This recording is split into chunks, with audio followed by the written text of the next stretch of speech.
A warm welcome. Thank you so much for joining me today. I am so excited about my guest, Lucie Doughty, an amazing, incredible, talented artist. And I have followed her work for years and years. And the thing that fascinates me the most about her is her journey, how she journeyed from Vidal Sassoon as a colorist in the UK, went to Germany, then arrived here in the United States. And now she has a very, very different role. And her role is extraordinary. Since 2004, she has been with the Paul Mitchell Systems World. And in that capacity, she's been an educator, a presenter, a teacher. She's been doing editorial work and creating all the beautiful images that you see for Paul Mitchell. And the role that she has now is that of the multimedia creative director. So for me, that's really fascinating, how to go from salon life as a colorist to the world that she's in today. Also, she has won numerous North American hairdressing awards. She's won the Editorial Hairdresser of the Year twice. She has won Texture as well as Colorist of the Year for North American. And she also has won other awards as well. So yes, she's got more awards than Miss World. Yep. And the good news is she is a sweetheart and so much fun. And so I am thrilled to bring her to our world, share her wisdom, and most importantly, inspire you to live out your dream. So I hope you'll enjoy this next hour as we explore the wonderful world of Lucie.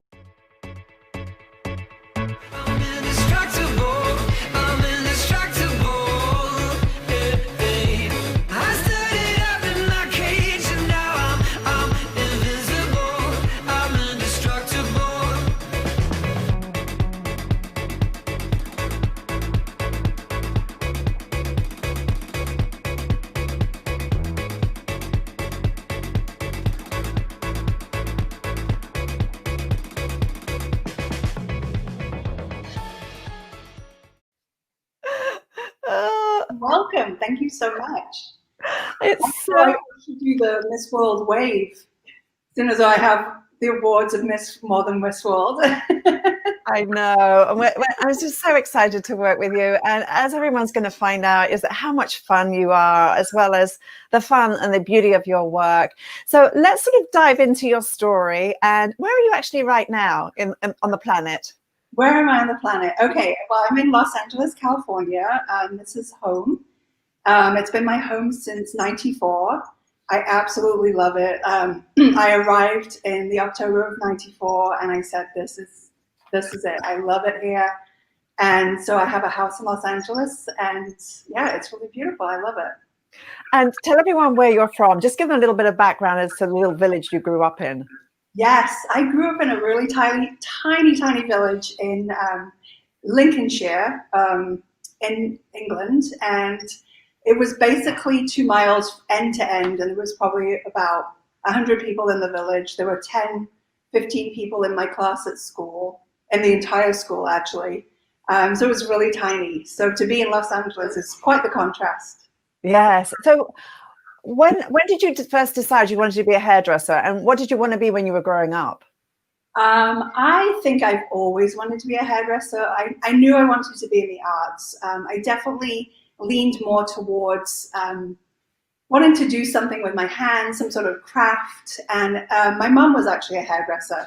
So yeah, I grew up around my mother, just watching her work.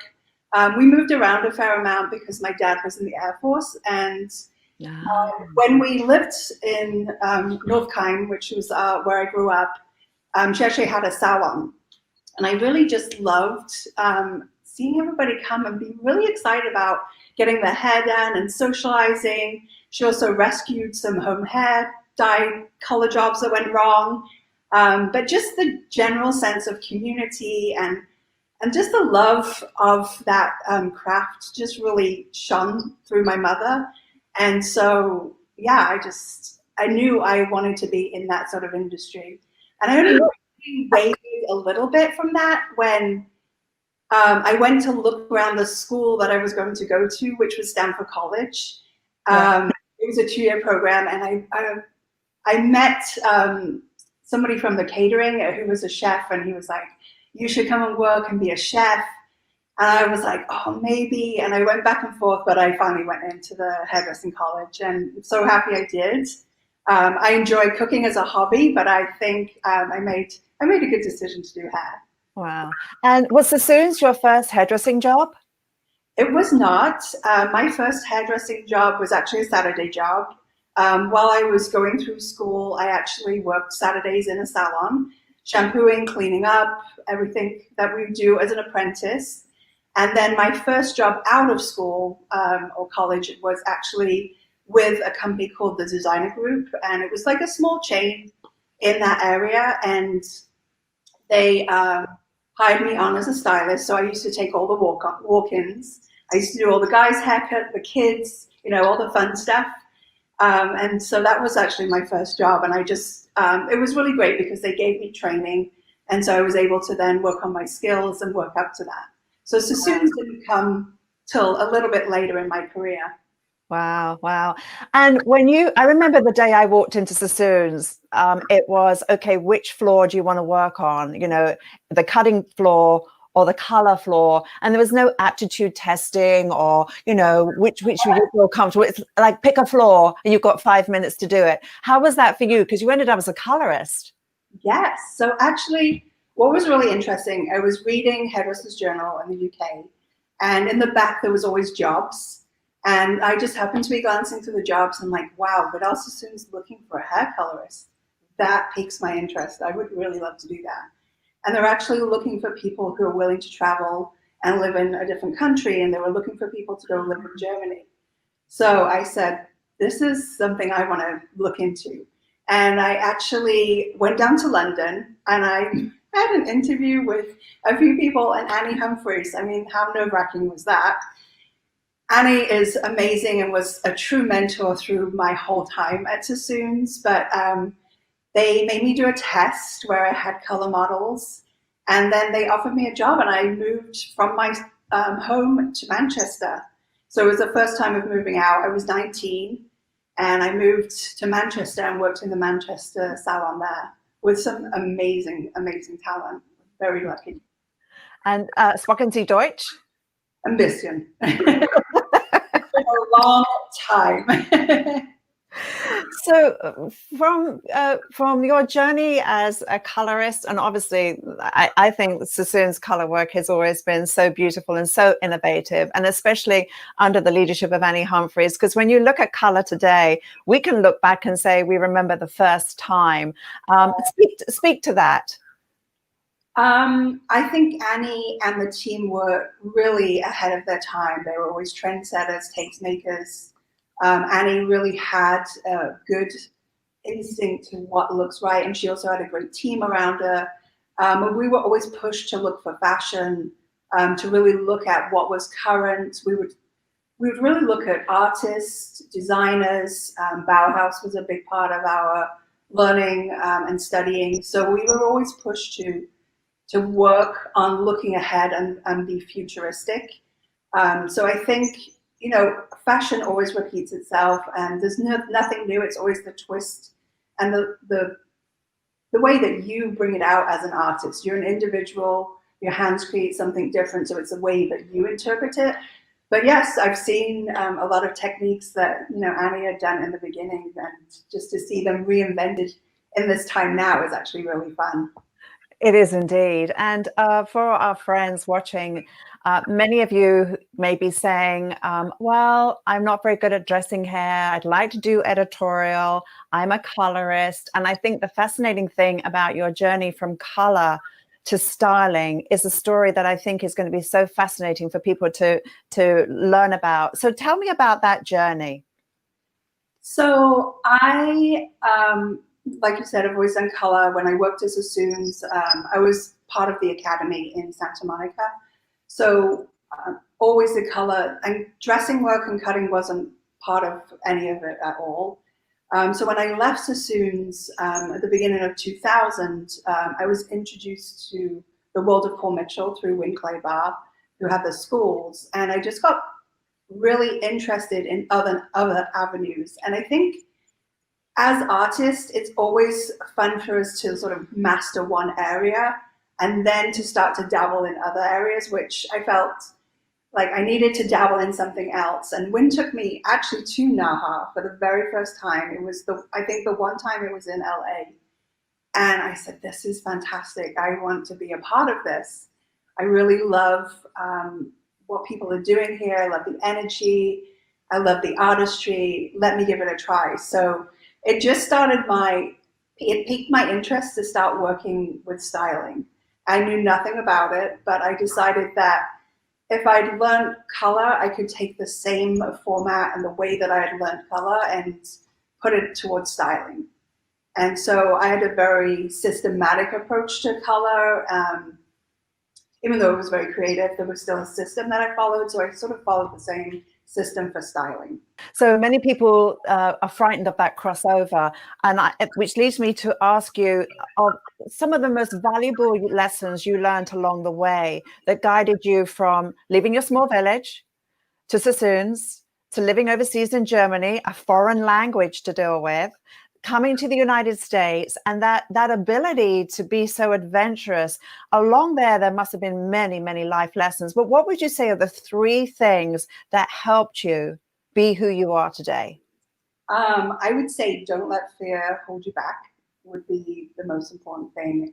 It's very easy to just stay with what you know, but the more you can sort of push out of that boundary, the further you can expand.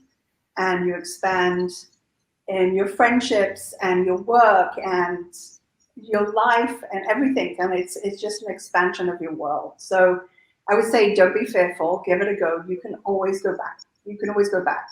It's never a problem.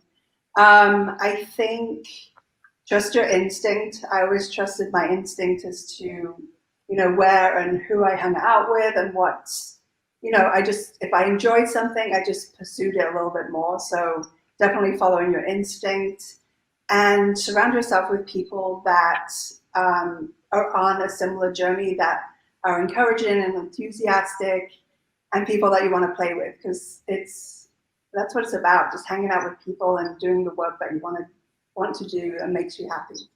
Well, I have such a deep love and respect for Wing Clay Bar, and I have had so much fun over the years visiting all the Paul Mitchell schools and seeing the culture there. And it was Win that said to me, and you'll understand this, Lucie, coming from the Sassoon world, and I say this with the greatest respect to the Sassoon world. Sassoon for me was all about discipline and mastering my craft. And yes, of course, there were moments of fun, but the discipline and the high standards one had to stretch for, and I use that word in a big way, stretch for that. Yes. Sometimes the fun factor was pushed way to the side until you were down the pub playing darts with your buddies, right? When I met Win, and he talked about the fun factor, introducing the happiness to the workplace. And now, of course, there are all these amazing statistics about happy environments. You're 30% more creative, you're 30% more productive. And there's all these amazing statistics about happiness. So you're in an environment that it's a wonderful, happy company. Yes. Yes. You're right. I mean, Sassoon's is very disciplined and system. I still found a joy in that, but yes, Paul Mitchell's very open to just having fun, and it did take me a while.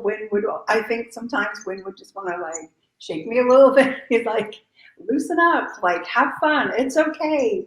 It's not a mistake. It's a discovery, and just took away some of those like very strict rules that we'd had in our past. Just sort of loosen that up a little bit. Yeah, well, a big shout out to Fabulous Wing Clay Bar. We love you. We love everything you've done for our industry. Your master series, you were the first one to go out there and do podcasts. Yeah. You created the Paul Mitchell School world, which has been extraordinary. You've shaped thousands and thousands of lives. And of course, all the benevolent work that you have done, Win, with Paul Mitchell has been extraordinary. And if you are not aware of Win and the Master Series, do check it out. It's incredible. And the Paul Mitchell School is a whole lot of fun. So for any salon owners and people that want to have the experience of maybe sharing your knowledge at a Paul Mitchell School, just go there and check it out, because, it's all about finding rising stars and it's a wonderful environment. And Lucy is very fortunate and it's very well deserved to be in that environment. Let's dive into your work, because I'm curious. I have questions about what you have done, and I'm just curious to know, because one of the things I love about your work is there's always this, you're able to dance from architecture to relaxed and undone, and you're not frightened of doing large, and you're not frightened of doing small and tight. So the diversity of your skills is fascinating to me. So how did you create this look? That's really funny that you chose this picture, Vivian, because this is actually what we're going to do today in the demonstration. So what did you do here? Is this working with hair pieces, or again working with wigs? So there's 4 wigs here. And again, utilizing her natural hair, but then integrating wigs into it. So what I do is I set it all up and then go in and like pin in wigs. So there's a couple on the sides, there's one on the top. Actually, I think there's a couple on the top that we did, and then 2 on the sides. And then we used natural hair to bring that back off of the face. So everything around here, the facial framing is her own hair, and then the wigs are strategically placed in other areas. So we sort of fold them in on the sides. So if you think about taking a wig and just sort of folding it lengthways and pinning it in, and that way you get that bulk on the side. And then we fold horizontal on the top to do that height. It's called Project Hair, and it's a big hair project that we did, and it's fun. It's on IGTV. Because here we want structure and lift on top, so I am folding it horizontally for that structure and almost kind of squeezing it in for extra height. On the edge of that horizontal fold, I want to secure that in. How's your head feeling? Heavy. Next step, I'm going to put some extensions in. For me, this is sort of like fine-tuning and the blending. So we're going to go ahead and put 3 extensions across. I'm going to pin them in. So I'm going to take my weft and I'm going to weave that bobby pin into the weft and into the base. So that attaches that there, and then when we pull the hair back, it's going to cover. So now we just need to match that texture. Go in and prep that extension piece just to get a consistent bend and wave to flow with our shape. Kind of back home, so it just kind of spread out a little bit more. So this hair is going to go back over the top, but obviously it's a big section. Let's go ahead and put some back combing in here, but leave out the very front hairline, just enough to cover over. Move this up and over, and then just smooth over the top. At this point, it's really about the detail. I like to just go in with a comb, give it a slight lift, and you're taking the hair back, and then just pushing that forward. A little bit of hairspray, and then really creating that nice shape. So it's nice to create a little bit of separation, and also make sure the curl's going in the right direction. Just checking the overall balance, add a little bit of spray. Getting to work with mentors and just people in the industry that you really respect. This was something that I collaborated with Robert Lebeda on. Robert's work is, I don't even know where you would start with describing his work other than extraordinary. And so we had met each other at an event, got talking, and he offered to do some shoots with me and mentor me, which was unbelievable. And this was a shoot that we did together, and it was based off of Blade Runner, but it was really working with just different shapes. And again, I'm going to go through sort of like a foundation today, and all of these shapes are based off of a simple foundation. I was thinking, oh, you must have used one of those irons, the irons that cheat for a bend. I was thinking that must be like that. So that is so cool that you created that indentation. Yeah, so really just forming the hair almost like around a roller, but using that, it was just like a foam roller type thing that we put it over, and then, yeah, diffusing it. And also I like to use like Xanax strips to hold things nice and flat. So if you have a working product like a foam or something that will you can brush through, but it will have the memory still from that shape. That's ideal. And then obviously, like this is capturing the movement too. So it's a lot with the shots of just like blowing the hair and just getting that nice juxtaposition of like the smooth with the wave and then a little bit of dancing hair. Well, what I know is today, obviously, we see so much on Instagram, but we don't understand the thought process behind the story. And I find it so fascinating to go into the mind of an artist like yourself and how you came up with the idea of let's put a form underneath, let's mold the hair across, and then let's create that look, because that's original. So talk me through that creative process, if you could, please. I look at a lot of imagery and fashion, and not just looking at hair. And when you go into a shoot, are you the type of artist that has every single detail storyboarded out and you know exactly what you're doing? Or are you the artist that's a little bit vague? Or are you the one that just wants to work totally organically and let's just see what you create? I think it depends on the shoots. Some editorials, I'll get sent the mood board and I will kind of think it out in my mind and pack my bag accordingly and then have room for alterations. I think you have to be quite fluid on set because you never know what's going to happen. Like model's hair, it's raining outside, we were going to do there's so many different things, so you have to be open to be flexible. I think when I'm planning a Naha shoot or something for myself, I'm quite prepared in the fact that I've thought everything through. It's one shot, I don't want to waste people's time. I definitely want to communicate clearly to my team what I'm looking for. My part of the job is showing up prepared. And yeah, there's things that have happened on Naha shoots where I've like shifted a little bit, but those sort of things I'm prepared for, and then others I sort of go with the flow, control it so much. Yes. No, I love this shot because I love the freedom and the movement. I love the fact that it has some sort of quirky little angles in there. It's not matchy, perfect. And I could see photographically this amount of hair cascading around the vase could go horribly wrong. It could look very thick and very heavy, but to have the openness, the texture, the movement, and that freedom in there, I think that's really genius. So talk to me about your thought process of how you open, relax a shape, and try and make it look not done.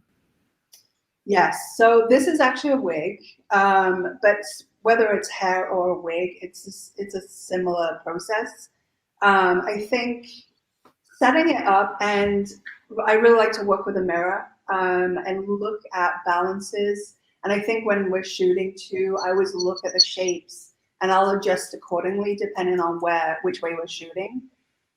So yeah, I think it's all in the setup, the way that you set the hair, the way that the angle is and the camera is, and just being able to adjust it so that you can get those little tweaks in there. I always look to try and create movement, and Robert Lobetta used to call it like peaks and valleys. So really creating those peaks and valleys in there so that you get that dimension and it doesn't look so flat. Yeah, beautiful. Well, flower arranging is a newer process for me, but it's something that I've always been interested in, and I'm actually more and more using flowers in the hair. So the example that you had up with the florals, yes, we created all of the hair style with a particular floral. Again, it's just like taking a texture and making it look like a hair shape and focusing in on it. Yes, so the one on the left is actually thistles, and using the really small thistles, and I kind of felt it looked like curls. It has a little curl texture to it. Stunning. So let's go to this architectural shape, because this is not easy to do. It's not easy to do. Again, it's a lot to do with creating the right fabric. So deciding on what texture you want to put in there in order for you to sculpt it.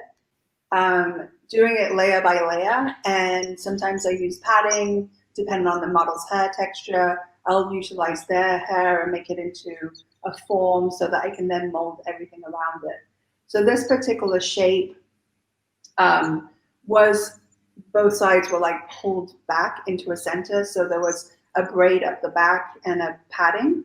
and then everything was sculpted. And to get the really square shape, I actually just used the back of a flat iron and just ran that along.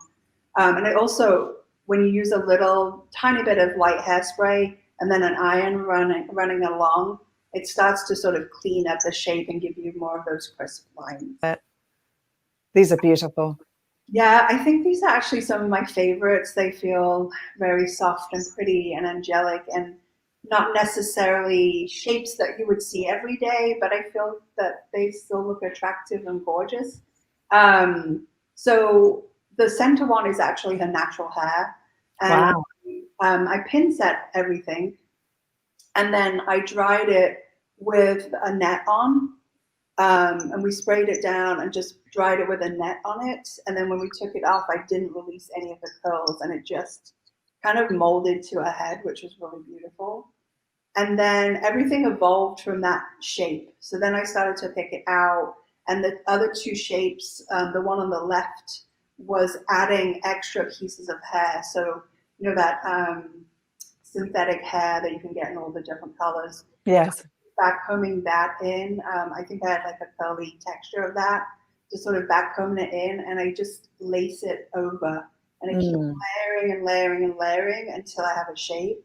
And again, just starting to mold with my hands and sort of form it into a shape. And then the one on the right side, I really wanted to have like a lot of nice texture in this area on the sides. So I actually cut up pieces of hair and stuck them on. So it's actually a lot of clippings that I then just stuck onto the hair with an extra firm hairspray to give all that texture. So you can't really see like one stroke or comb line or anything. It's all kind of got this really random texture, and then just emphasizing the front and working with a natural plus a little bit of extension. Beautiful, beautiful. You must have a field day when you go into a craft store. I think I've got like some restraining orders on some of them. I love this collection, and I believe it won the North American Hairdressing Awards for the editorial, correct? Yeah, yes.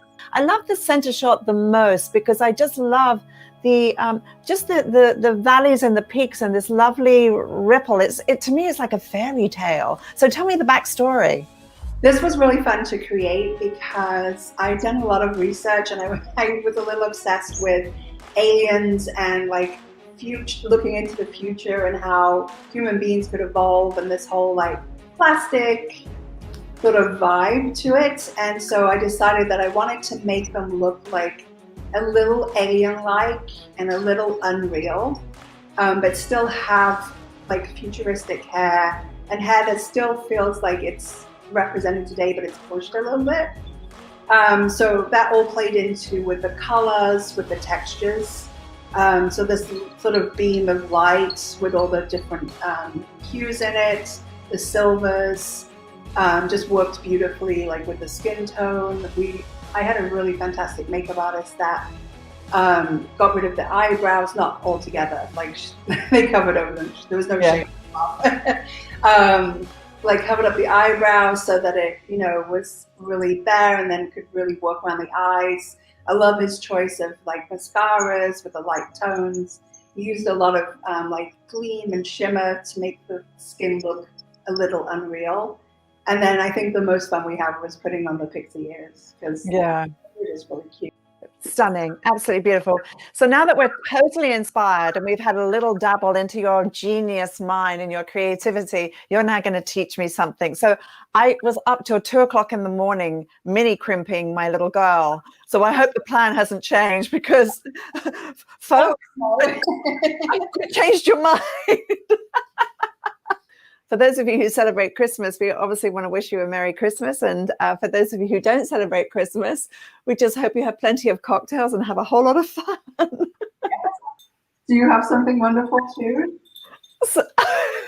I'm a Christmas pudding. I'm a Christmas pudding. So, okay, you ready for mine? The pounds that I put on over lockdown, I definitely feel like a Christmas pudding. You all send yourself.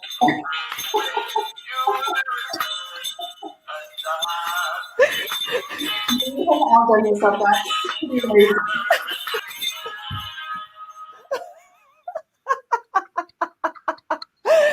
I think your bread pudding wins. I can't do hair in my Santa hat. It's too heavy. Mine is whoever made this didn't actually think about balance because it's quite heavy and it doesn't stay on very well. I would need a few bobby pins for that. I know. So you asked me to do a mini crimp. So I should just show everybody the tool that I use. I'm sure you use something very similar. So that's what I used. Excellent. Yes. I used a mini crimp too. From my friends at Ergo. And you've got your one as well. Which one's yours? Mine's the Paul Mitchell one. Lovely. Tools. So I love the mini crimp because it does add some really nice texture to the hair. And for all of those big structured shapes, it expands the hair. So if the hair's like fine or soft and silky, this is a really good thing to put some texture in. And it doesn't mean that you have to crimp the entire head. You can crimp just either the base or you can crimp like the area that you want to fill with the padding. I chose to crimp everything just this time so that I kept it nice and simple. But when you're learning to do like bigger shapes, it's really great to put a crimp in it because it is easier to do the shaping. So I do love a good mini crimp. You can also back comb, and there's different things like you can do with a smooth iron to create texture. Obviously you can curl the hair to create texture, but I love the mini crimp. So first of all, let's have a look at what we're aiming for so that you know what our end result's going to be. And so this is very similar to the picture that you shared in the beginning. I didn't put a wig in this one, but I can share where we would put a wig. But I thought we'd go through the process of making a bigger shape. What is your secret to avoid static? I put a little bit of shine spray on. Even my eyebrows are standing on end. Definitely what I like to do is with the crimper is hold it on, get the crimp, but keep sliding and move it down. So I don't take it out, I just slide and move all the way down the hair. That way you don't get any of these spaces or anything in it, and it gives a really nice even crimp all the way through. And what was the color that you did on your gorgeous mannequin? I used a little Pop XG. Pink's my favorite color, so it makes me happy. So this is a wonderful way to make thin hair look thicker. Maybe I should go from today. When I was doing my hair, I thought, am I getting too curly? I'm starting to look like a poodle. But the curlier it is, the thicker it looks. Is that your natural texture? My hair is naturally curly, but I did enhance it with a curling iron. I am enhanced. At this age, trust me, everything is enhanced. And when you ask, Viv, how old are you? I'll say which part, because most of it's been replaced at this point. It's a bit tragic, isn't it? Oh, gosh. Okay. I'm going to do a braid. So we're just going to do a scalp braid that runs across the top. So we're going to start, you can start either left to right, right to left. And you're going to take your first section, and then we're just going to braid that all the way across. So when you started to go from being a colorist into this fabulous hairdresser that you are today, did you go through any formal training, or would you say you are predominantly self-taught? I did both. So Vivian, I actually signed up for your classes online. So I took a lot of your classes online. So you can imagine how surreal this moment. Oh, this is wonderful. Yes, when I took all your online classes, you were definitely ahead of the game on that. And I took classes before Sharon Blaine was flying to the States to teach classes. I actually flew to Australia to take a class with her. Oh, how wonderful. Yes, that was really wonderful. And then the rest is self-taught. I just would watch things online. I would try things out. Not afraid to pick up my mannequin. Not afraid to ask people. So just finding and picking people's brains is always good, but a lot of experimenting. And I basically would take pictures and try and replicate them. Yes. so that I could just get into like building a form. I also didn't want to get onto set and not be able to do something. So I used to pick the things that scared me the most. Yes. So are we going to then secure this into the nape of the neck? Yes, so braid it all the way through to the end, take a band, just Yes. pull that off. And then I like to just fold it back on itself. And then we're going to put that in so that we have this nape area. All right, Viv, so now we've got the base underneath. We've got that next section. We're going to take the hair and we're just going to give it a little light ruche on the underneath. So keeping the brush horizontal and just lightly pushing up. It doesn't need a lot because it does have all of that crimp in there. So we just need to give it a little bit of a little bit more texture on the underneath. So we're rocking it backwards and forwards. Yeah. Is that too much? No, that's excellent. Excellent. And then we're going to just lightly smooth out the texture on top. So not pushing in too hard with the brush, just very lightly skimming over the top. I like to do that vertically, just so that I'm not tempted to go all the way through with my brush, and instead I'm just skimming across the top. Yeah, yeah. You know, a trick that Trevor Sorby taught me with these brushes, which I've always thought was lovely, is when you just use the edge of the brush like this, Lucy, like this. Yeah. When you're just using that, just the little edge, I find that really good. You know, Lucy, the back of my head looked like this morning when I got up. I had a huge argument with a pillow all night long, like, Well, it sounds like you didn't get too much sleep if you were crimping till 2. And I know you have to be up to do this, so yeah, together nicely. yeah. Well, I had a dream last night that I swallowed a marshmallow, a really big marshmallow, right? When I woke up this morning, one of my pillows was gone. What am I meant to do with this? Okay, so now you smooth it over. Now you're going to just so we smooth it over, and you're going to start to bring it together towards the ends so that it's like this. Okay.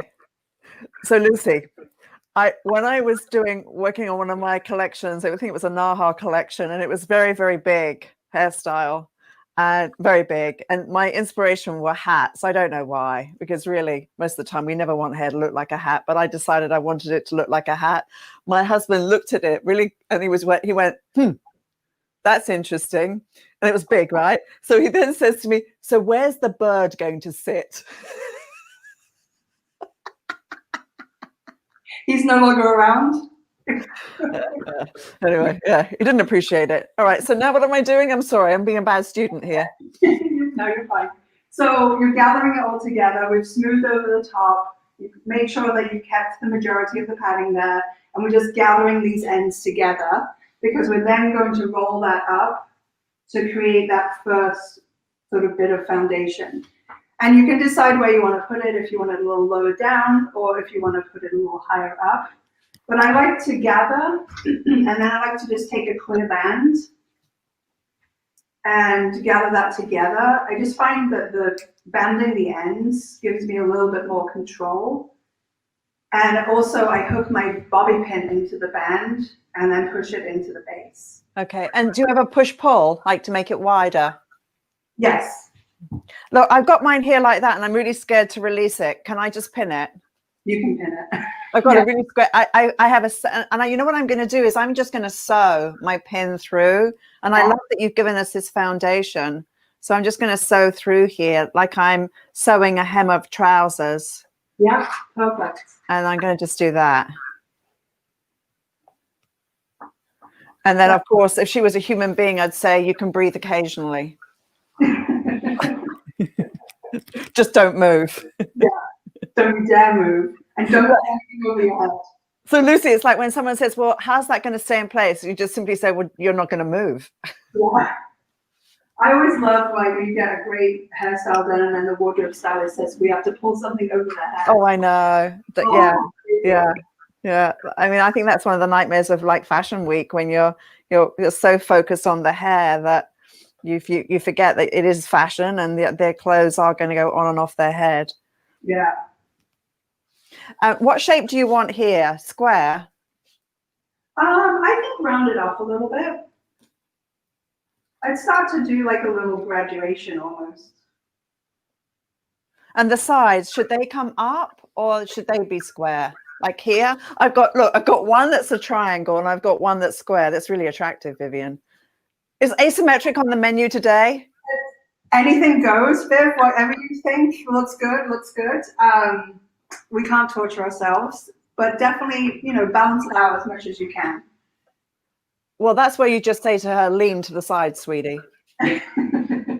Now, I know that you love your mirror. Yes. I do. It's so helpful. It's really, it's just like having an extra set of eyes. Isn't it just? But you can, stand back, I guess, and check things out. So definitely make sure you've got this how you want, because this is then what we're going to lay everything on top of. Are we going to actually see this part? No. Oh, we're not? No. So I shouldn't be agonizing, you mean? I mean, get it so that it's a nice structure and you feel that it's secure, and then you can start to lay everything on it. Yes. And that it's sitting and balanced where you want it. So whether you want it flat or whether you want to push it up and have it a little bit more graduated. How much backcombing are you putting at the root? I'm doing like 1, 2 at the root, and then I'm slowly going down the rest of the strand. Now, if you did not have the time for this set, because for me, this took a long time last night, going through section by section, especially as I was doing it in the twilight hour. If you didn't have the time to actually do that, what would your second strategy be for creating the texture that you want? I would backcomb, and I would hit it with an iron. You use a curling iron? No, a smoothing iron. Oh, a smoothing iron. Okay. Oh, I see. Backcomb the texture in with the iron.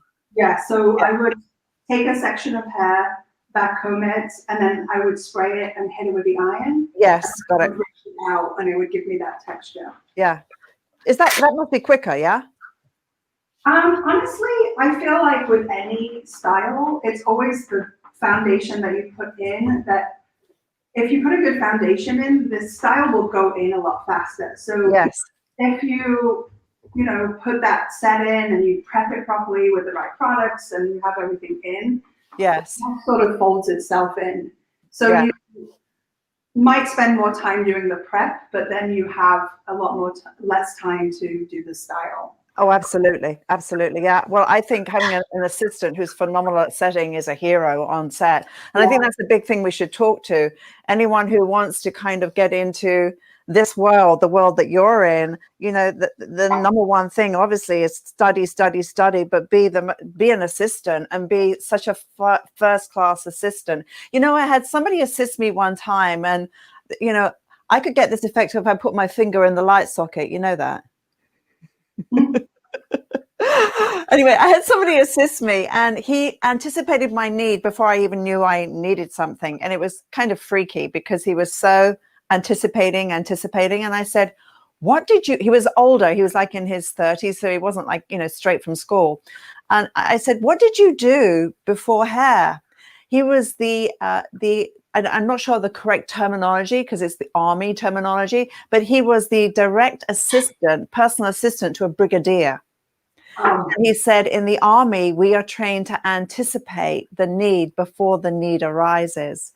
So I would be working backstage and he would already be like 3 steps ahead of me. And it was unbelievable. And it was like, you just made my life so much easier because you didn't just stand and wait for me to ask. You were like on the game, you were anticipating, and it was just amazing.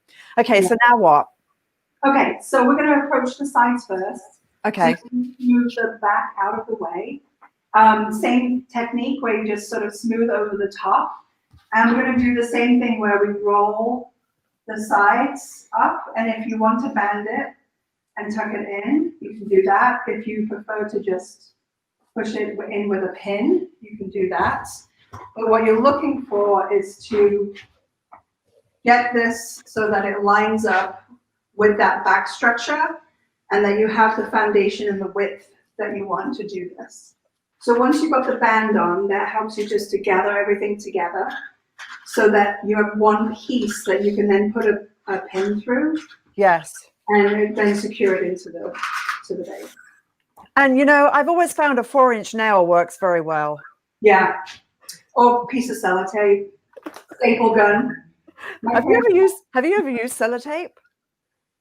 Paul Mitchell used to do a haircut with using tape as his guide. He used to put tape onto the hair and then he would cut the line. Yes. So. Yeah. I remember those kind of days when we would tape in order to cut steps. Yeah. Okay. And then now we just join in the center part, yes? Yeah. Now, do you do that as one large piece? So I like to back comb it. And again, I sort of lay it over and I start to imagine where it's going to live naturally. So I might pull these sides out, but I then just form it with my hands. And then I band and pin under there. You'd be very good at making cushions, wouldn't you? Like stuffing a cushion. You know, Lucie, one of the hardest hairstyles I ever did was, I said the name earlier, it was a Marie Antoinette hairstyle. And trying to capture the rolls that go around the hair and do that particular look, it was one of the hardest things of creating these beautiful curves going around the head that are all symmetrical to each other. I mean, just such a difficult thing. I mean, I always thought a square bob was hard, but my goodness, a Marie Antoinette hairstyle. I'm so glad they're not in fashion. Hello. I haven't had anyone say put a tree on my head in a long time. No.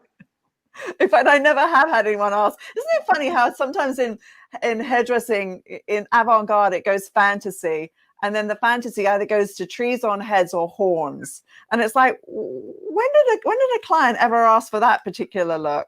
Mine's looking very smooth. Am I being too much of a perfectionist here?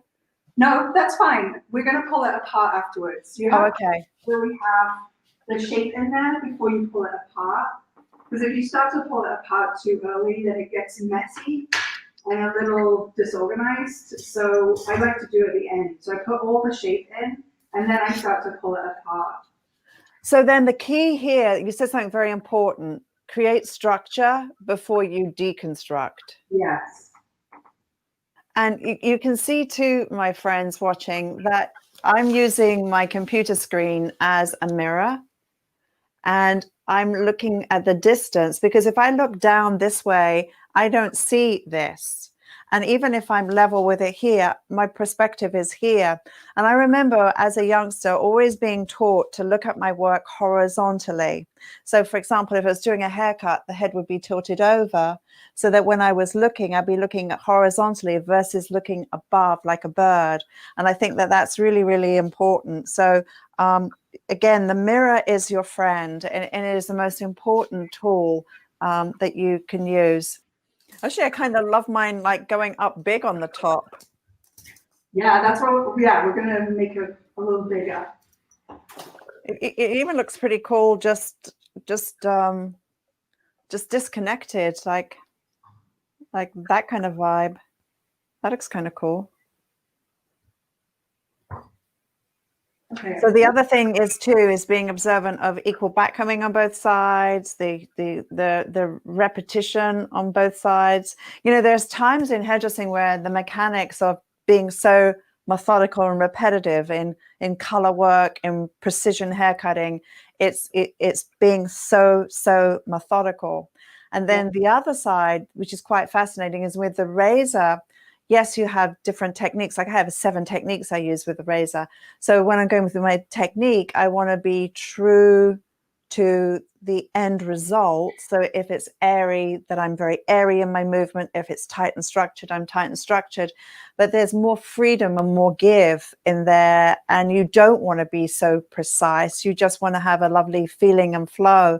And I think, you know, when we looked at Lucie's work, we saw such a diversity of undone, lived in, relaxed, which is a word we hear so much, to structured architectural to small and skinny. So I think all of these things are really important. And it's the storyline, because every look, whether you're on a photo shoot and the client who's paying you to be there has the storyline, the mood board, the whole feeling of the look, it's really no different to that client sitting in your chair who also has their own story, who also has their own character, who knows how they want to live in life. And today, because everyone's taking selfies, it's kind of like you're working in a photo studio that's their phone, right? Versus the fabulous big productions that Lucie does when there's hundreds of thousands of dollars on the line, and that image is still telling a story. And you can do the most extraordinary hair, and if you're off character, then it doesn't really matter.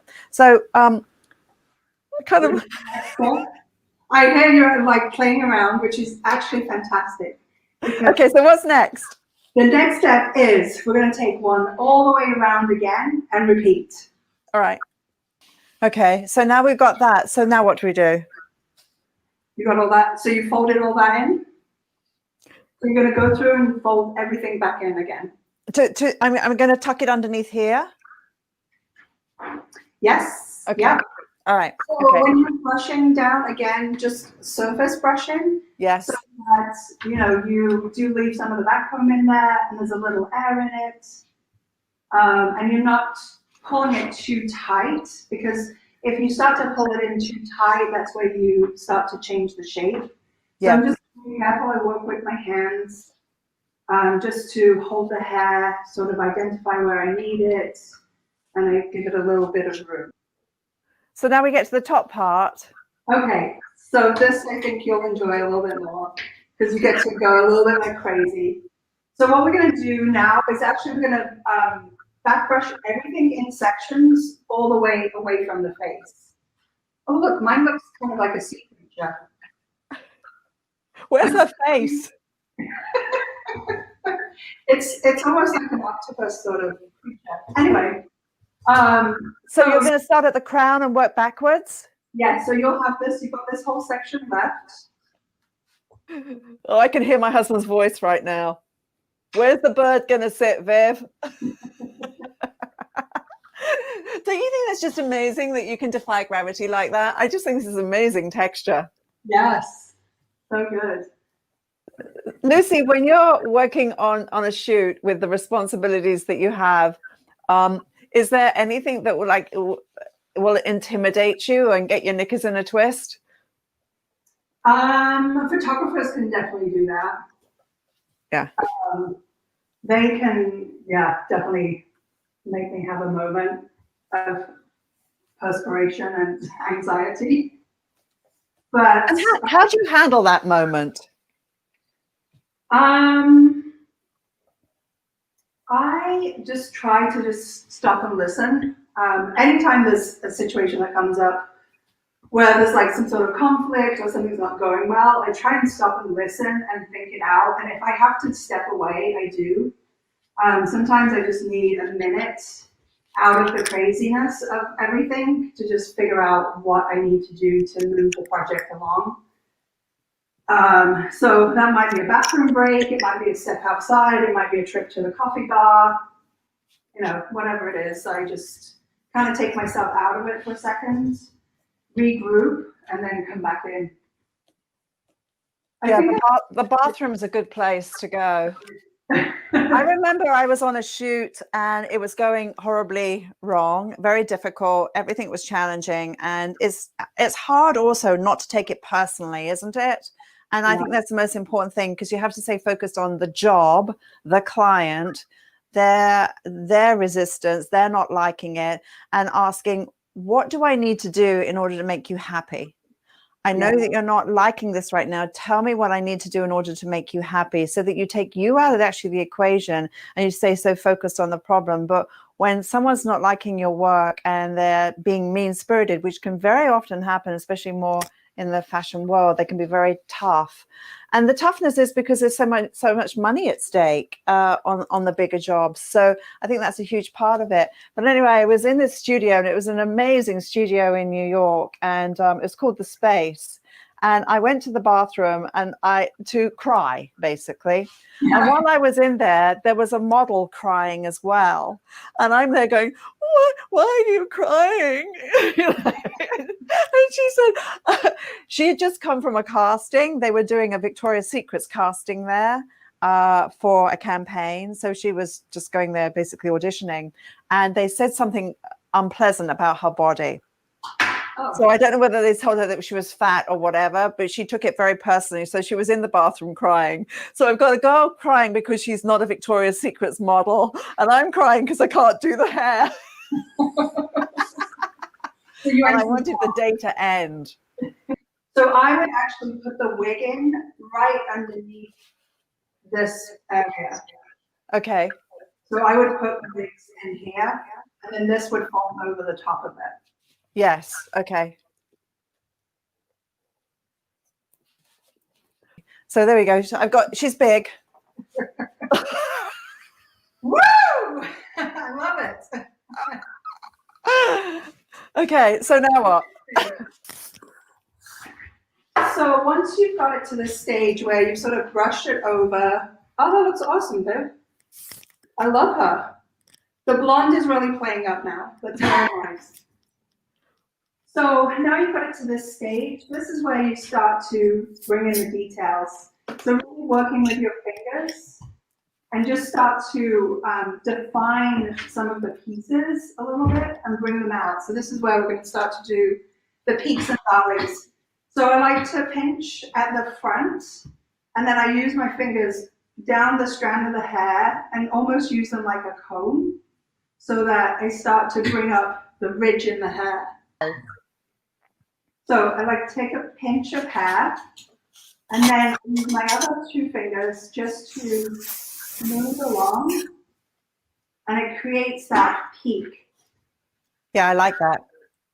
So this is what we're going to do now to really sort of bring that looseness to it, is we're going to start to do the peaks and valleys. So you can use a little bit of spray as you need, but I like to sort of create that definition in there. So pinch at the bottom and then just move your fingers through to create a little bit of that texture. And you can start to shape it around the front. Okay. So I'm holding the base and just sort of pulling out the texture now and just sort of playing and switching it around. Maybe you just don't make it look as symmetrical. Just move it around. Mine's also gotten very big.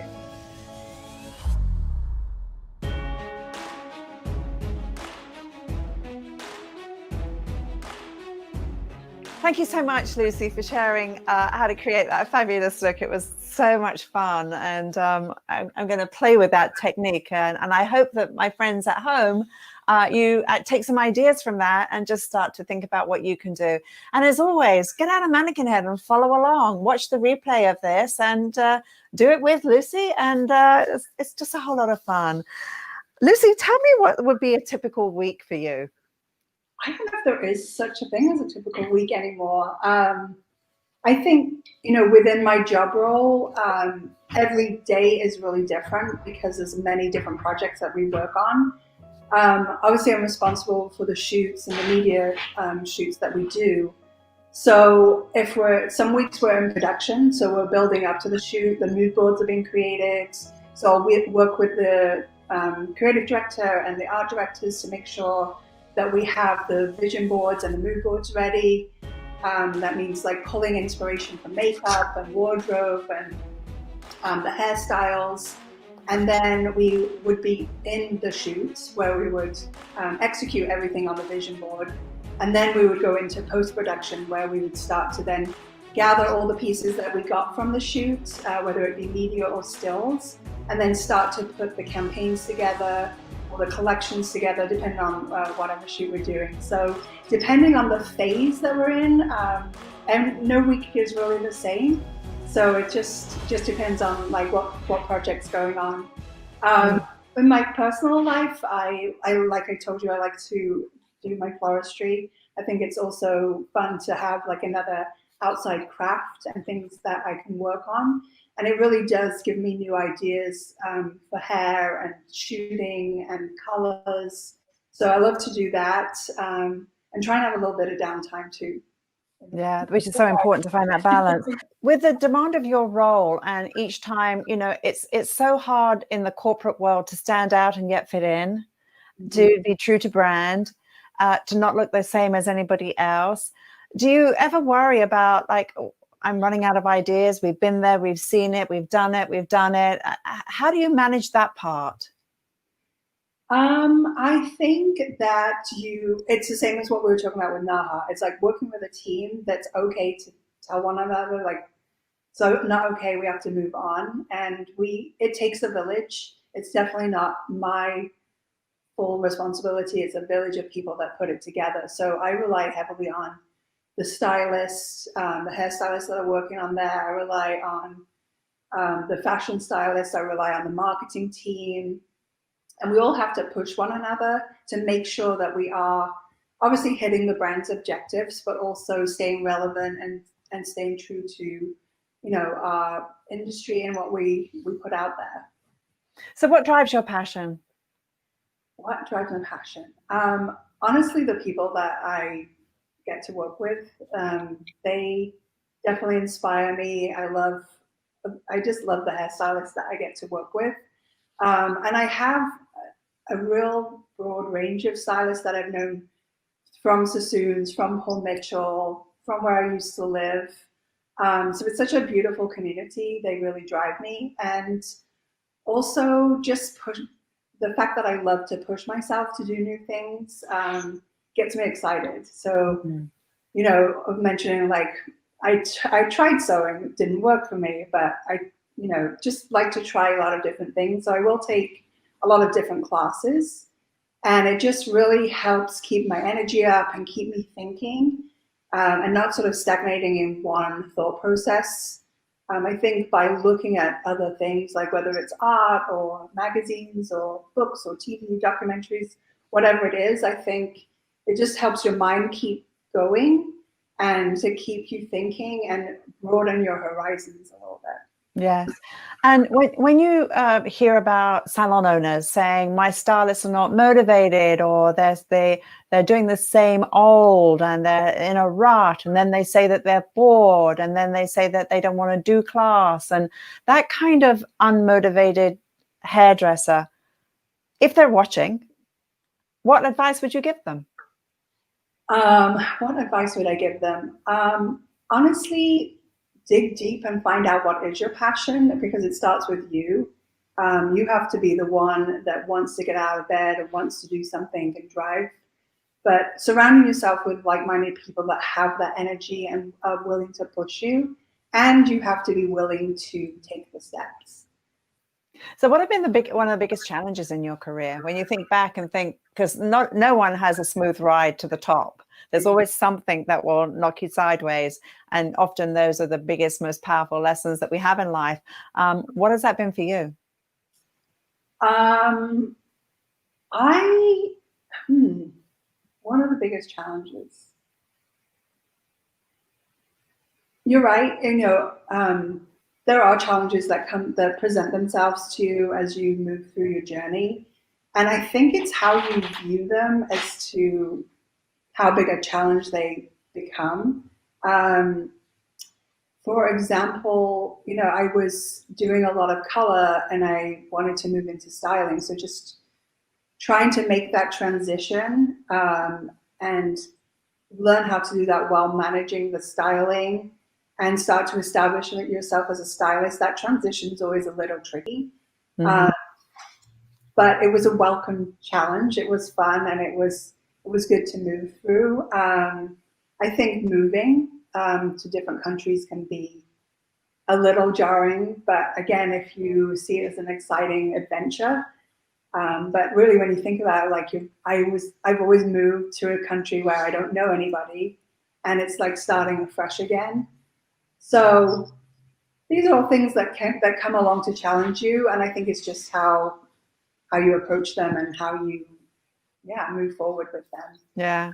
Well, it's like that classic expression that your attitude will determine your altitude. And as cliche as it is, it's so true. How you see yourself, how you see your career is going to determine, what opportunities open to you. And I think when we look back on our lives, we won't go back and think, oh, I wish I'd had more excuses as to why things didn't happen, right? Yeah, we've really been through a challenging time, especially in this industry. But I think that is a strong industry. It is an industry that always bands together. We are a service industry, and we will continue to serve and take care of our guests, take care of our family, take care of our friends.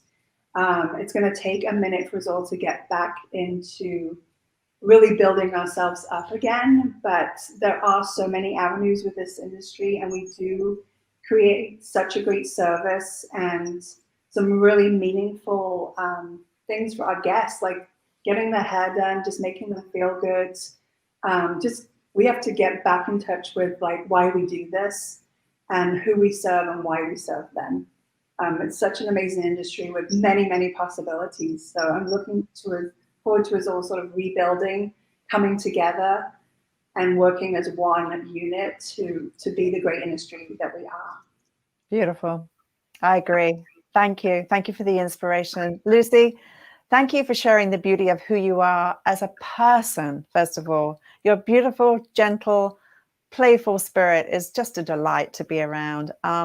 Congratulations for all you've done in your career. I mean, you've achieved so much, and I really admire your courage to be such a successful colorist and reinvent yourself young in your career, and then go on this journey of visiting different countries and landing the most amazing position, which you've been enjoying for quite some years now, since 2004 with Paul Mitchell. And thank you for continuing to inspire us, because the imagery that you produce is absolutely beautiful. So again, I salute you and the team, obviously, who are working with you. And thank you for sharing with me this amazing creation today, this fabulous bouffant. I so enjoyed the time with you, and I look forward to sitting somewhere with you, drinking a cocktail when we can, and just enjoying some magic time. So Lucie, thank you so very, very much. Thank you, Vivian, and thank you. Thank you for always being the leader. You're always ahead of, everybody with your thoughts. Just that you had that online way before everybody else, and just, the giving that you have and the willingness to share all of your knowledge is really fantastic and extraordinary. And like I said, I've enjoyed learning from you, and this was a true honor, because you have been a mentor and someone that I look up to for a long time. So thank you so much for having me. This is really fantastic. Thank you. Well, thank you, Lucie. Thank you guys so much for watching. I hope you've enjoyed today. Please do check out our amazing hair heroes as we continue to build this extraordinary library. Take care, be safe, and bye for now. Bye.